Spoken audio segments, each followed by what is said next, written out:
Konnichiwa, minasan. Ketemu lagi kita di channel Bahasa Jepang Mr. Digi. Kali ini kita akan membahas kata tunjuk paling dasar dalam bahasa Jepang. Oke, langsung kita gas yuk.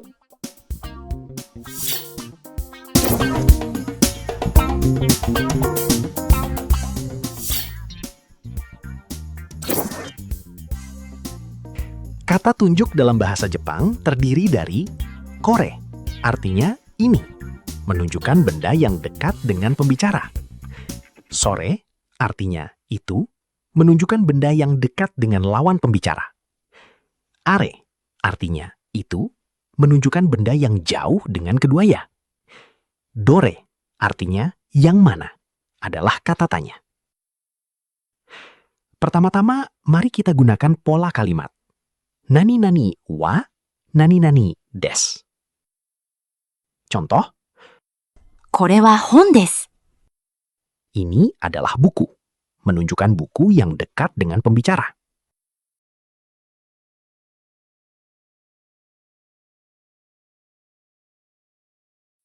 それは本です。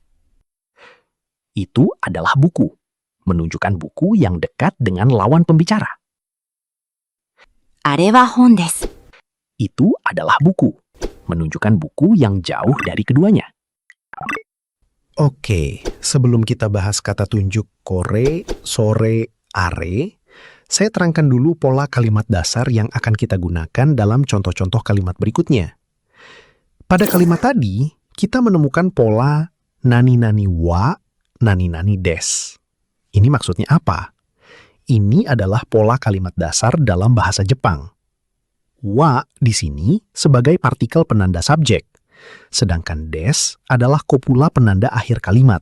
Biasanya diterapkan jika kalimat itu tidak memiliki kata kerja. Kata sebelum wa adalah subjek, dan kata atau frase antara wa dan des biasanya berupa predikat. Subjek bisa berupa topik kalimat, namun dalam kali ini kita fokuskan subjeknya berupa kata tunjuk, kore, sore, dan are. Sedangkan predikat bisa berupa nomina, kata sifat, keterangan, bilangan, atau frase kata benda, yang nanti bisa dilihat di tutorial Mr. Digi lainnya ya. Oke, untuk lebih jelas, perhatikan contoh berikut. これは机です。 Artinya, ini meja. Kore sebagai subjek, dan sukue sebagai predikat. Nah, pola nani-nani wa, nani-nani des, seperti inilah yang akan kita gunakan pada contoh-contoh selanjutnya.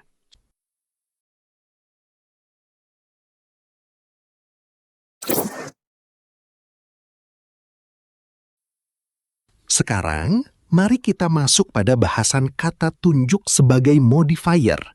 Apa itu modifier pada kata tunjuk? Modifier adalah kata, frasa, atau klausa yang berfungsi untuk memodifikasi atau memberi deskripsi tambahan pada kata benda, kata kerja, atau bagian lain dari kalimat. Halah, nggak usah dipikirin, malah bikin pusing. Yang jelas begini, kata tunjuk kore, sore, are, jika sebagai modifier, maka berubah menjadi kono, sono, ano, yang langsung melekat di depan kata yang ditunjukinya. Kore menjadi kono plus benda yang ditunjukinya.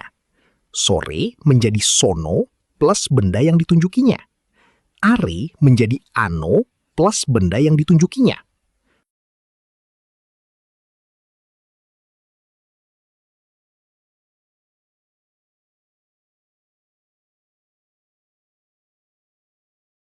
Misalnya, これは本です。 artinya ini buku.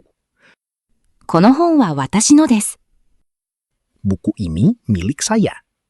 Coba perhatikan di sini. Kata kore berubah menjadi kono jika sebagai modifier. Ia melekat langsung dengan benda yang ditunjukinya. Kono tidak bisa berdiri sendiri seperti halnya kore.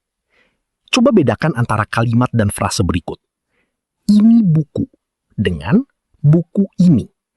Kalau ini buku adalah berupa kalimat, sedangkan buku ini adalah frase.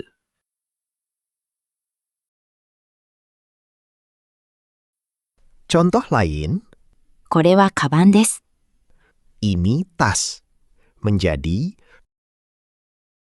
このカバンは私のです。 tas ini milik saya.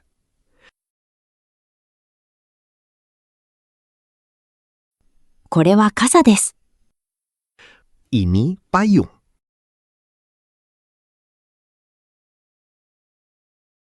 Menjadi この傘は私のです。 payung ini milik saya.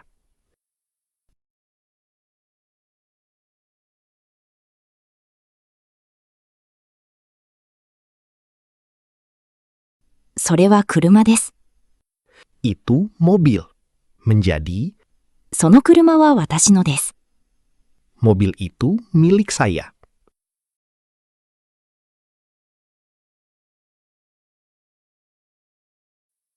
あれは時計です。 Itu jam. Menjadi あの時計は私のです。 jam itu milik saya.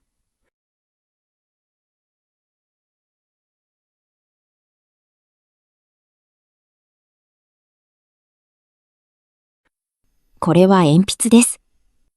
Ini pensil. Menjadi この鉛筆は私のです。 pensil ini milik saya. それはお金です。 Itu uang.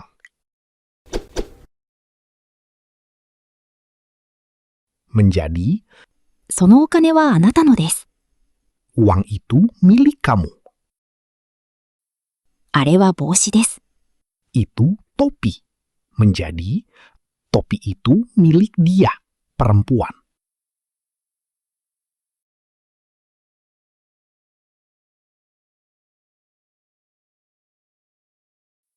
Oke minasan, sekarang kita bahas kata tunjuk tempat. Hampir mirip dengan kore, sore, are, yaitu koko, soko, asoko. Koko artinya di sini atau ke sini. Soko artinya di situ atau ke situ. Asoko artinya di sana atau ke sana. Doko artinya di mana atau kemana. Contoh kalimat, ここはお手洗いです。 di sini toilet.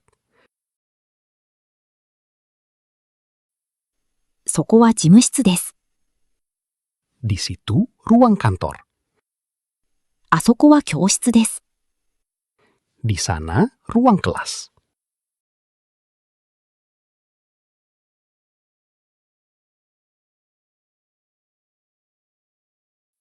Oke, sekarang kita masuk pada pembahasan kata tunjuk yang menyatakan arah atau bentuk halus dari kata koko, soko, asoko, dan kata tanya doko. Kata apa aja itu? Oke, perhatikan kata berikut. Kochira artinya ke arah sini. Sochira ke arah situ. Achira ke arah sana.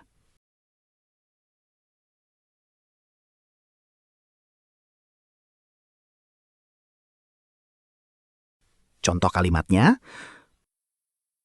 こちらはエレベーターです。 ke sini lift. そちらはお部屋です。 Ke situ kamar Anda. あちらは受付です。 Ke sana bagian resepsionis. Oke, begitu Mas Bro and Sis.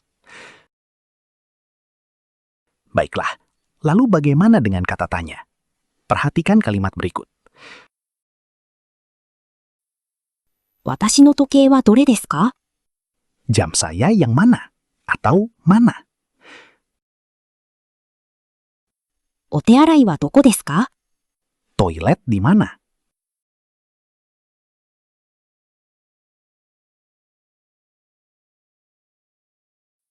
「受付はどちらですか？」 Bagian resepsionis ke arah mana?